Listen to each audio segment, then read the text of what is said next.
अब बात यह है कि 2025 साल कैसा इख्तिताम किया और इसमें जो है पाकिस्तान में क्या हुआ। कोई बात आप लोगों से ढकी छुपी नहीं है।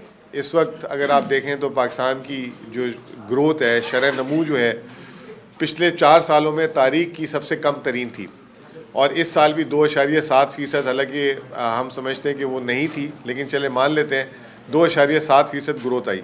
और पिछले 4 सालों से जब से पीडीएम की हुकूमत या शहबाज शरीफ साहब की हुकूमत थी, पाकिस्तान में मजमूई ग्रोथ जो है 2% से कम, आबादी से कम रही और ये साल भी उससे मुख्तलिफ नहीं रहा। आप लोग के सामने अभी जो है लेबर फोर्स सर्वे आया, उसमें बताया गया कि पाकिस्तान में 21 साल की सबसे बुलंद तरीन जिसे कहते हैं बेरोज़गारी है 7%, उसका बताया गया। वर्ल्ड बैंक बताता है कि जी पाकिस्तान में जो है गुर्बत जो है वो 45% जो है गुर्बत, जो लोग 45% लोग जो है गुर्बत उसके नीचे आ चुके हुए हैं। 2025 में आपके सामने फ्लड आए। IMF की रिपोर्ट कहती है कि फ्लड से पाकिस्तान का -0.5% इस साल शरह नमू जो है GDP उसमें कमी आएगी। महंगाई जो है उसमें 0.5% इजाफा होगा और करंट अकाउंट खसारा भी $1 अरब जो है उससे बढ़ जाएगा। हुकूमत जो दावे करी थी कि जी मईशत में स्टेबिलिटी आ गई, अब हुकूमत के अंदर से गवाहियाँ आना शुरू हो गई। स्टेट बैंक के गवर्नर ने बोला कि पाकिस्तान का जो माशी मॉडल है ये 25 करोड़ आवाम के मुल्क को चलाने के लिए सही नहीं है। SIFC से आपके सामने आ गई बात। SIFC के सरबराह जो हैं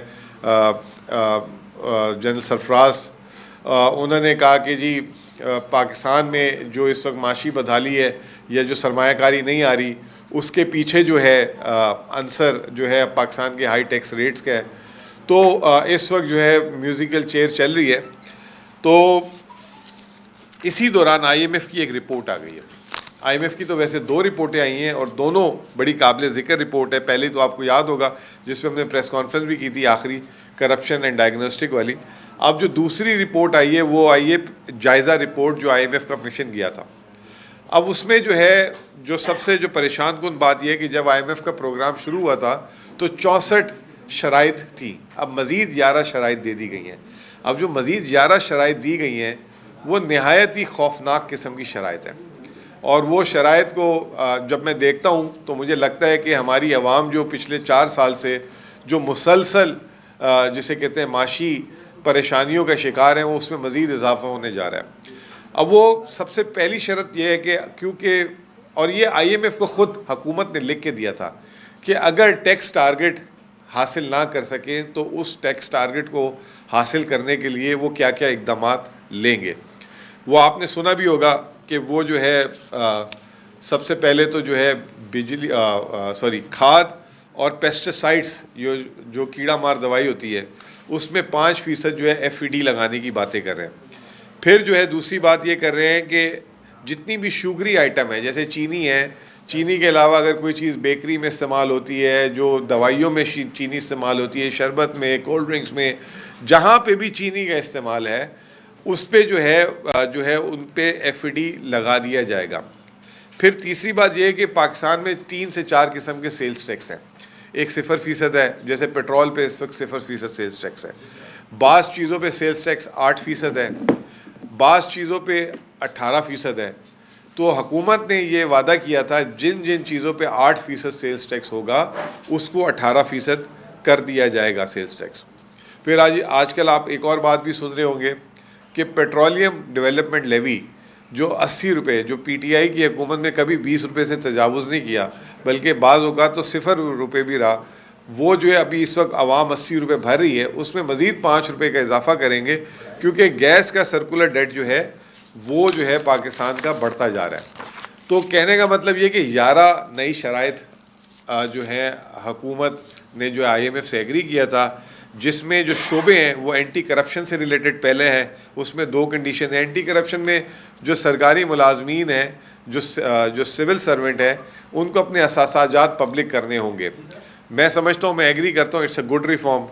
फिर जो है इसके अलावा गवर्नेंस रिलेटेड रिफॉर्म जो हैं वो भी हैं और कुछ माशी रिलेटेड रिफॉर्म भी हैं। हुकूमत ने अगर देखा जाए तो इस जायज़े को, तो हुकूमत के साथ उन्होंने माशी टारगेट, क्वान्टिटेटिव टारगेट दिए थे, जिसमें से 6 उन्होंने हासिल कर दिए। जो उन्होंने मिस किए हैं वो किए हैं, वो टैक्स के टारगेट मिस किए हैं। और आगे आने वाले दिनों में जो नए रिफॉर्म है उसमें जो है टैक्स पॉलिसी पे काम बात करने की क्या है उन्होंने, governance, fiscal reform, privatisation and market liberalisation.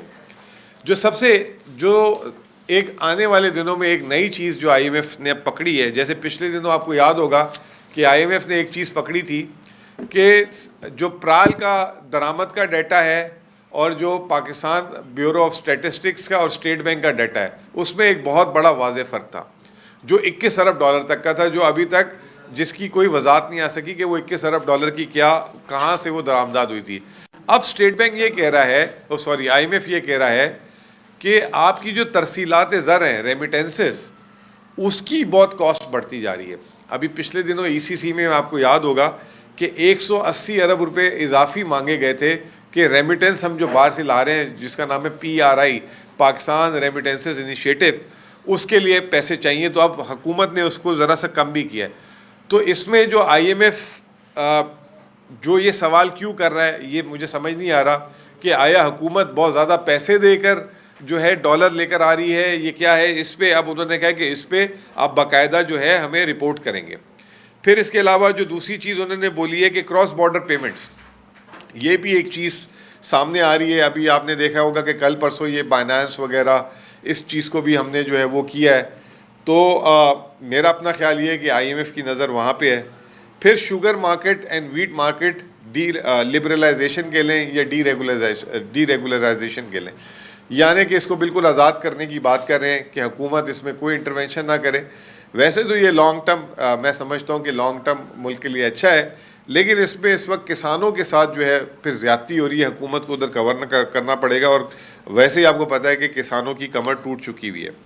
और जो सारे फेडरल सेक्रेटरीज का डाटा है वो, अब जो सबसे अहम चीज़ ये है जो अभी पिछले 2 दिन से बहस छिड़ गई है और जिसमें बाकायदा तौर पे जो वज़ीर पेट्रोलियम है परवेज़ मलिक साहब, अली परवेज़ मलिक साहब, उन्होंने बड़ी इनके शफात किए हैं। वो कल एक TV चैनल में बैठे हुए थे। उन्होंने ये कहा कि 2019 से लेके 2024 तक 1240 अरब रुपए का मुल्क में गैस, ये जो LNG है, हमें उसकी ज़रूरत नहीं थी, हमने मंगा के उसका नुकसान किया, ज़र मुबादला का भी नुकसान किया है और आम सारिफ को भी उससे नुकसान हुआ है। उसकी वजह से अब वो जो है कोई लगभग 45-46 जो जहाज़ हैं, जो कार्गोज़ हैं, जो LNG के, जो कतर से और ENI से लेने थे, उन्होंने उनसे कहा है कि आप भाई मेहरबानी करके पाकिस्तान में ना भेजें क्योंकि हमारे पास गैस की खपत नहीं है। अब वो वज़ीर पेट्रोलियम ये कहते हैं कि जो जिसका क्रेडिट लेती थी LNG नवाज शरीफ की गवर्नमेंट, वो ये कहते हैं कि मुझसे नहीं पूछे कि ये गैस हमारे मुल्क में एकदम कम इस्तेमाल होना क्यों शुरू हो गई है, या वज़ीर पानी बिजली से पूछे। वो पहले 800 MMCFD जो है गैस हमसे लेते थे, अब वो 400 पे आ गए और वो कह रहे हैं आगे का प्रोग्राम दे रहे हैं सिर्फ 200 MMCDF। तो अब ये नवाज शरीफ साहब ने जो 2015 में जो PMLN की हुकूमत ने ये मुआहिदा किया था जिसके बड़ा क्रेडिट लेते थे, वो ये कह रहे हैं दूसरा सवाल उनसे करें। आपको याद रहना चाहिए कि 2015 में जो वज़ीर पानी बिजली थे वो आज के दिफा के मिनिस्टर जो हैं ख्वाजा आसिफ साहब थे। पेट्रोलियम के मिनिस्टर आपके जो है शाहिद खाकान अब्बासी साहब थे। वज़ीर ख़जाना इसहाक डार साहब थे और वज़ीर आज़म साहब जो हैं वो थे नवाज शरीफ साहब। तो ये लगभग वो खुद कह रहे हैं कि 1250 अरब रुपए का जो है हमें इसमें नुकसान हो गया हुआ है। अब पाकिस्तान का गैस का सर्कुलर डेट जो हुकूमत क्या कह रही है बात, वो ये कह रही है कि 3200 अरब रुपए हमने गैस का सर्कुलर डेट उतारना है। अब उसका एक तरीका ये है कि एक तो हम बाहर से गैस जो है अपने मुआहदे मुअत्तल करेंगे और जो उसका नुकसान होगा वो हम अलग भरेंगे। दूसरा अवाम को जो पेट्रोल पे जो ऑलरेडी 80 रुपये दे रहा था पेट्रोलियम लेवी, जो हमारे दौर में 20 रुपये थी, उसमें कह रहे हैं कि 5 रुपये बढ़ा दिया जाएगा ताकि अवाम जो है वो गैस की जो हुकूमत ने, जो नवाज शरीफ साहब ने या जिसने भी गलतियां की, उसकी जो है अब अवाम जो है उसकी सज़ा भरेंगे। तो वो 5 रुपये अगले 5-6 सालों तक हम देते रहेंगे, जिससे वो सर्कुलर डेट उतारने की कोशिश करेंगे। तो बहरहाल ये सूरत हाल जो है इसमें गैस पे कि अवाम पे किस तरीके की जो बात हो रही थी कि 2026 कैसा रहेगा। 2026 की इब्तिदा, पहली बात तो ये कि और उससे पहले जो सबसे अहम चीज़ ये है कि IMF कह रहा है कि अगले साल की शरह नमू जो हुकूमत ने 4% रखी थी, IMF ने पहले कहा था वो 3.6% होगी, अब उसको मज़ीद कम करके कह दिया कि 3.2% होगी। दूसरा, महंगाई जो है पहले जो 6% का तखमीना था, अब वो 6.3% का, लेकिन अब IMF कह रहे हैं कि जून के महीने में महंगाई 8.9% हो जाएगी। तो आप तैयारी पकड़ लें। बेरोज़गारी में कोई कमी की बात नहीं कर रहे, वो कह रहे हैं बेरोज़गारी पहले की तरह रहेगी।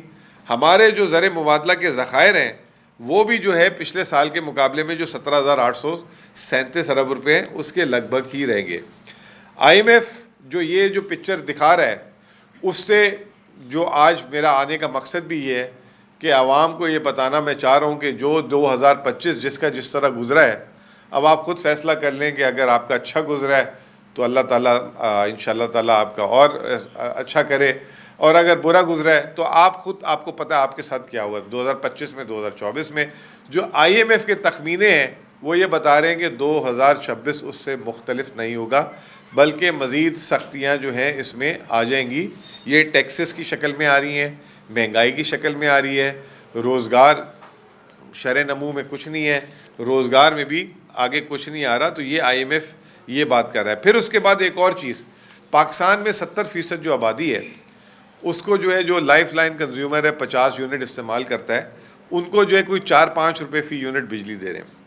IMF ने ये भी एक नई बात बोली है कि आप जो है हुकूमत को कहा है कि इनको जो है सस्ती बिजली देना छोड़ें, आप उनको बेनज़ीर इनकम सपोर्ट प्रोग्राम से जो है ना पैसे दें, और बेनज़ीर इनकम सपोर्ट प्रोग्राम से दें। तो यानी कि जो आम लोगों को इस वक्त जो वैसे तो 50 रुपये का यूनिट सब खरीद रहे हैं, अगर 200 यूनिट से ऊपर चले जाए, 300 यूनिट पे चले जाए, लेकिन अब वो आम लोगों को भी बिजली महंगी भी एक जो है आने वाले दिनों में होने जा रही है, और उसका जो है ठीक ठाक किस्म का आम लोगों के ऊपर वो होगा। लेकिन इम्पॉर्टेंट चीज़ क्या है कि पाकिस्तान में Benazir income support programme, Punjab में 51 लाख लोग बेनज़ीर इनकम सपोर्ट प्रोग्राम से फ़ायदा उठाते हैं।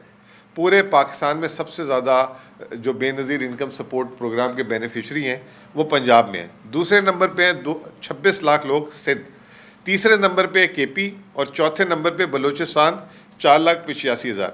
असूली तौर पे तो बलूचिस्तान और इस्लामाबाद है 21,000। असूली तौर पे तो बलूचिस्तान में बहुत कम है, वहाँ पे जाना चाहिए था। आया ये सिंध और पंजाब जो कहते हैं कि वहाँ पे बड़ी माशी खुशहाली है। 51 लाख जो है पंजाब, 26 लाख सिंध, 22 लाख KP। 22 लाख KP के जो हैं आपको पता है पिछले 20 साल से वो जंग ज़दा है, ऑपरेशन ज़दा है, और 4,85,000 बलूचिस्तान, और इस्लामाबाद 21,000। इधर सवाल ये है कि जो पंजाब हुकूमत जो दावा करती है कि वो सबसे बेहतरीन काम कर रही है, सबसे जो है वो पाकिस्तान का बेहतरीन सूबा है, तो 51 लाख लोग वहाँ पे जो है बेनज़ीर इनकम सपोर्ट प्रोग्राम से फ़ायदा उठा रहे हैं। दूसरी चीज़ ये कि आप एक और चीज़ आगे जो हुकूमत की अपनी जारी की हुई है वो है करप्शन परसेप्शन रिपोर्ट, वो भी बड़ी ज़बरदस्त है। उसमें करप्शन परसेप्शन रिपोर्ट में जो सबसे ज़्यादा पुलिस रिश्वत लेती है जो लोगों ने बताया है वो पंजाब है। 34% लोगों ने कहा है कि पंजाब पुलिस रिश्वत हमसे तकाजा करती है। दूसरे नंबर पे बलूचिस्तान है 22%, सिंध तीसरे नंबर पे, और KP 20%।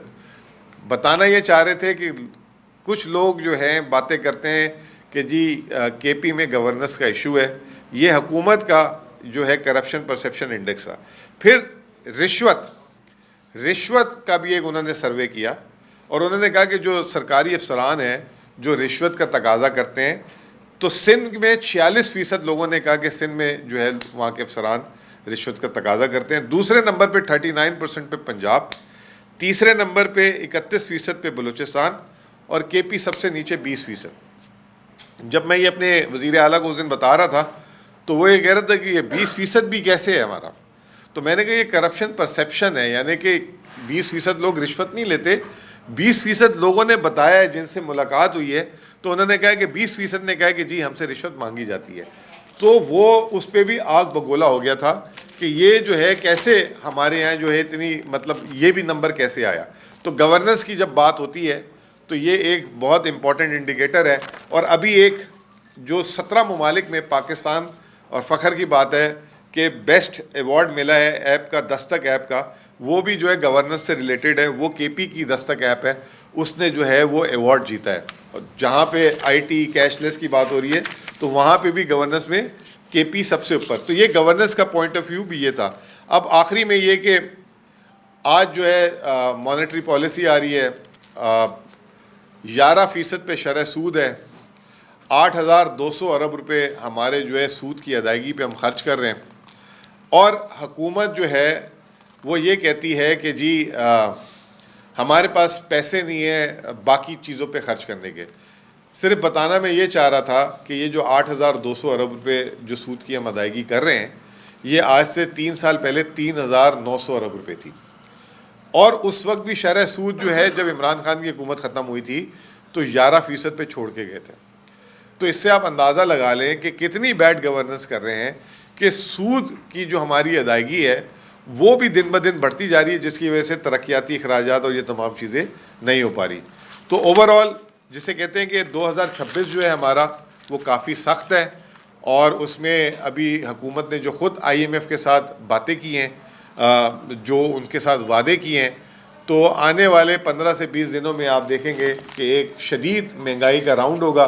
ऑलरेडी जो है पाकिस्तान से लोग छोड़ के जा रहे हैं महंगाई की वजह से, और ये तमाम चीज़ें। तो आगे भी कोई अच्छी उम्मीद नज़र नहीं आ रही macro economic point of view से। बहुत बहुत शुक्रिया। अच्छा सर, ये बताइएगा कि NFC अवार्ड्स की मद में और जो लीगल हाइड्रोल प्रॉफिट जो है उसकी मद में कितना वफाक में बकाया जात अदा करने हैं। दूसरा ये बताएं कि 4.25 साल तकरीबन PTI की हुकूमत रही थी वफाक में, उस वक्त भी ये बकाया जात थे, वही कैरी फॉरवर्ड हो रहे हैं, ये क्या प्रोसेस है, इस पर थोड़ी सी बात। देखिए जी, सबसे पहली बात ये कि वाहिद सूबा जिसके वाजिबात जो है वफाक ने देने वो KP है, या मैं ये वर्ड कह लूँ कि मकरूज अगर है तो वो KP के। अगर सिर्फ हम मर्ज एरिया की बात करें, जो ये जो मर्ज हुआ था फाटा हमारे साथ, तो सिर्फ उसके वाजिबात अगर वो NFC का हिस्सा बन जाता उसी वक्त, तो 1400 अरब रुपए तो सिर्फ बजट में थे, और जो उन्होंने 100 अरब रुपए का इजाफी हर साल का वादा किया था वो तकरीबन 540 अरब रुपये, 1900 अरब रुपए तो सिर्फ फाटा के। अब इमेजिन करें कि अगर ये 1900 अरब रुपए दे दिए होते वहाँ के आज जो वहाँ पे जो लॉ एंड ऑर्डर के जो महरूमी हैं, जो इश्यूज़ हैं, वो आज कुछ और होता, लेकिन जो है किसी ने परवाह नहीं की। बल्कि आपने बड़ी इंटरेस्टिंग बात की। मैं अभी SPDC के सेमिनार से आ रहा हूँ, वहाँ किसी ने सवाल किया ये जो 12 सूबे 10 सूबे पता नहीं कितने सूबे हैं, इसमें आपका क्या पॉइंट ऑफ व्यू है, आप सूबों का क्या पॉइंट ऑफ व्यू है। तो पहले तो वहाँ वफाकी वज़ीर ख़जाना ने आना था, वो नहीं आए, पंजाब से भी नहीं आए, बलूचिस्तान, मैं और सिंध आए, KP और सिंध आया हुआ था। तो मेरा उसमें बड़ा सिंपल सा जवाब था कि भाई आप 10 सूबे बनाना चाहते हैं, 15 बनाना चाहते हैं, there has to be a plan, और वो प्लान होना चाहिए सामने कि इससे मुल्क का फ़ायदा होगा नुकसान होगा। तो उसमें दलील ये है कि आपने 2018 में जो है फाटा को मर्ज किया KP के साथ, आज तक आपने उसके जो है वाजिबात या आपने फाइनेंशियली उसको जो है उसकी जो नीड्स हैं, जो उसका हिस्सा बनता है आबादी के हिसाब से नहीं दे सके। तो अल्लाह खैर करे, अगर ये आपने जो है 10-12 बना दिए तो बस फिर वो क्या होगा, किस तरह होगा। तो ये इसमें मेरा तो एक सादा सा जवाब ये था, लेकिन मैंने उसकी मुखालफत फिर भी नहीं की। मैंने कहा अगर प्लान है, उसका प्लान बताएंगे किस तरीके से मुल्क में एडमिनिस्ट्रेशन अच्छी हो जाएगी, सर्विस लेवल डिलीवरी कैसे अच्छी हो जाएगी, लेकर आएँ और डिस्कस करना चाहिए। लेकिन एक हमारे सामने मिसाल है कि आज से 7 साल पहले आपने एक ये जो किया था, आज तक आप उसको तो जो है अभी तक उसके जो है माली जो है वो दे नहीं सके। फिर उसके बाद लाइन पे 2 और हैं, गिलगित बल्दिस्तान और कश्मीर, उनका भी हक बनता है NFC में, वो भी उनको भी आबादी के हिसाब से देना चाहिए। क्यों नहीं देते? तो पहले आपके जो पेंडिंग इश्यूज हैं उसको तो आप मुकम्मल कर लें, फिर अगली बात कर लें। आपकी पख्तूनख्वा में जाहिर बात है हुकूमत है और कई सालों से हुकूमत है। जब से ये इलाके जम हुए हैं, जाहिर बात है आप लोग बल्कि आपकी पूरी काबीना इस बात के राग लाभ में दिखाई दे रहे होते हैं कि हमें NFC में फंड नहीं मिले। तो आप कुलियात इकरार क्यों नहीं करते कि आप लोगों की ये ना अहली है कि आप विफाक से अपनी जो आपका हक है आप नहीं ले सके? देखिए, मैं आप ये इकरार तो वफाक को करना है ना कि उनकी ना अहली है। अभी भी ये जो आप यूँ समझ लें कि 7वां NFC के बाद 8वां 9वां 10वां 11वां आ गया। 7वें NFC के बाद हमने तौफीक नहीं हुई इस मुल्क में किसी को कि हम 8वां कर लें, 9वां कर लें, 10वां कर लें। 10वां NFC का भी सिर्फ एक इजलास हुआ 2021 में। 90 का भी एक इजलास हुआ। अभी ये जो 2 साल से ये जो 11वां एनएफसी है, इसकी जंग ही हमने केपी ने लड़ी, क्योंकि इस एनएफसी में जो एक सूबे को जो है जिसको माली तौर पे शायद फ़ायदा हो सकता है, बाकियों की कटौती होगी, वो केपी है। तो कोई भी आगे, क्योंकि एनएफसी हमने डिज़ाइन ऐसा किया हुआ है कि जो है जब तक इस पर कंसेंसस नहीं होगा आगे नहीं बढ़ेंगे। अब इसमें जो है आप एक बात बिल्कुल ठीक कह सकते हैं कि जब ये फाटा मर्ज हुआ तो उसके बाद पीटीआई की हुकूमत आ गई थी, और पीटीआई की हुकूमत आ गई थी तो इसको एनएफसी में मर्ज करा देना चाहिए था। तो इसमें जब मैं खुद भी वफाक में आ गया था 2021 में, तो जो 19 और 20 था उसमें जो है आपके पास कोविड आ गया था, पूरा मुल्क बंद हो गया था। जैसे ही कोविड ख़त्म हुआ था उसका पहला इजलास बुला लिया गया था, उसकी कमेटीज बन गई थी, और उसके 3 से 4 महीने में हमारी हुकूमत ख़त्म हो गई। और 2021 के बाद से ये जो हुकूमत बैठी है वो एक इजलास भी नहीं करा सकी। अब इसमें आप ये कह लें कि ये है बात हक की, इसमें खैबर पख्तूनख्वा की हुकूमत की कोई नाअहली नहीं है। इसमें जो है वफाक ने और चारों सूबों ने कंसेंसस करना है। दूसरा एक अगर आप तरीका कह रहे हैं कि इसके अलावा कोई, जैसे कश्मीर में भी हुआ है और ये तमाम चीज़ें हुई हैं, तो वो हम अभी तक उस चीज़ को अवॉइड करने के लिए खैबर पख्तूनख्वा सूबा इस साल भी 50 अरब रुपये 80 अरब रुपये में वफाक दे रहे हैं तनख्वाहों में, और उसमें और हमारा खर्चा है 130 अरब। 50 अरब रुपये खैबर पख्तूनख्वा अपने वसाइल से दे रहे हैं, सिर्फ इसलिए कि कोई जो है वहाँ के लोग महरूमियत ना हो, वहाँ पे थोड़ा बहुत जितना हम कर सकते हैं अपनी तरफ से कंट्रीब्यूट कर दें। लेकिन मैं फिर भी थैंकफुल हूँ, अभी जो इजलास हुआ है दिसंबर में, उसमें चारों सूबों ने और वफाक ने सब ने यक ज़बां होकर बोला है कि फौरी तौर पे जो है इनका हिस्सा दे दिया जाए, और इसकी जॉइंट कमेटी का सरबरा भी मैं हूँ, और जनवरी के इजलास को इसमें सबमिट करेंगे, और लेट्स होप के सेंस प्रिवेल करे, और ये जो है अगले महीने जो फाटा का जो मर्ज एरिया का जो एनएफसी का हक है वो इंडोर्स हो जाए और हम किसी उस पर पहुँच जाए कंसेंसस पे। सर, आप फाइनेंस की बात कर रहे हैं, मिसाइल की बात कर रहे हैं कि आपके पास ना होने के बराबर है या कम है, आपको आपका हक नहीं मिल रहा। दूसरी जानिब खैबर पख्तूनख्वा के जो साहब हैं वो किस्मत बदलने की बात करते हैं, वो बड़े बड़े मनसूबों की बात करते हैं। इसमें सबसे बड़ा मनसूबा उन्होंने कहा कि 5000 बेड का अस्पताल हम बनाएंगे। इस तरह के मनसूबे क्या खैबर पख्तूनख्वा अपने मिसाइल से बना लेगा या आर्मी गवर्नमेंट की पोजीशन लेगा?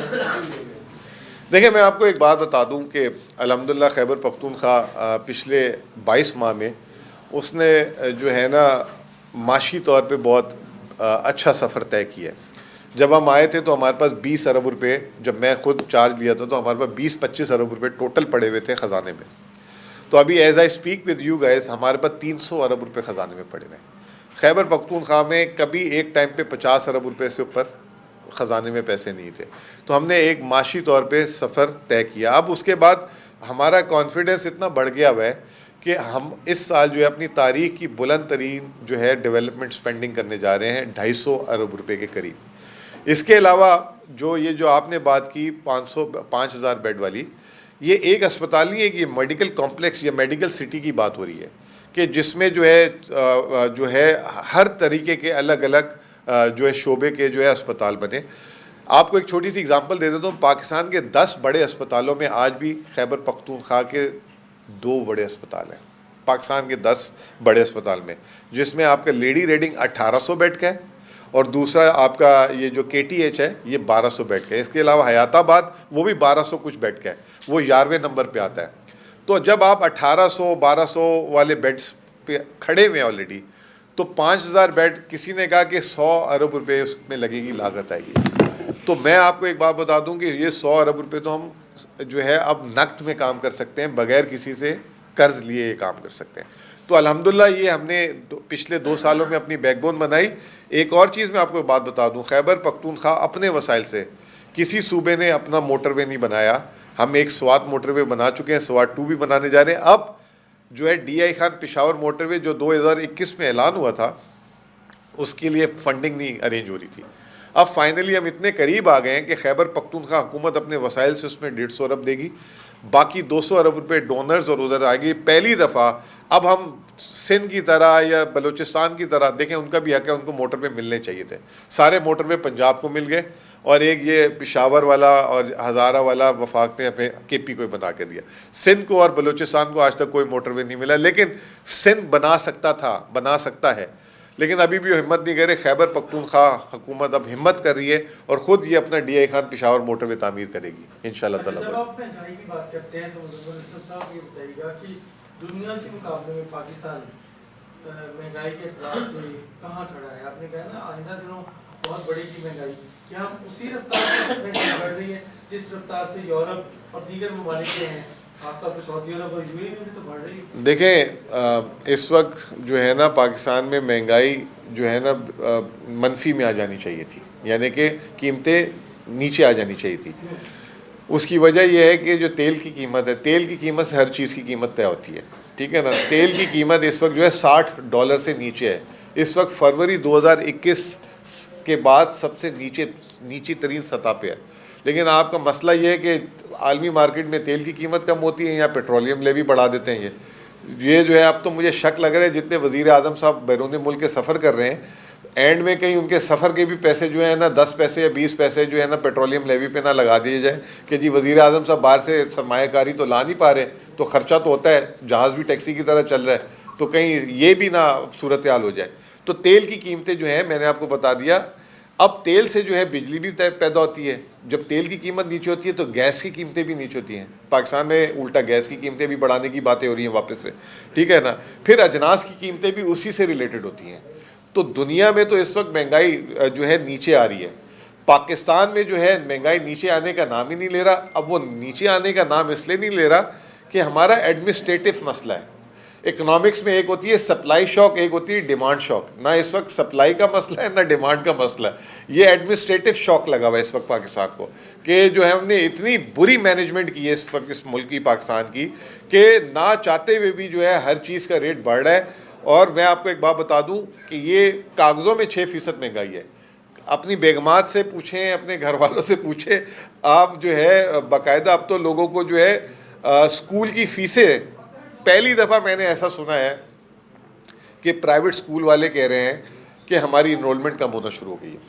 पहले ये होता था कि सरकारी स्कूलों की तालीम अच्छी नहीं होती थी, प्राइवेट स्कूल जो है लोग पढ़ाने भेजते थे अपने, तो सरकारी स्कूलों की इनरोलमेंट नहीं बढ़ रही थी और प्राइवेट स्कूल की। पहली दफ़ा ऐसा हो रहा है कि प्राइवेट स्कूल कह रहे हैं कि हमारी फिजिबिलिटी आउट होती जा रही है, बच्चे हमारे कम से कम होते जा रहे हैं और हमें बंद करना पड़ रहा है।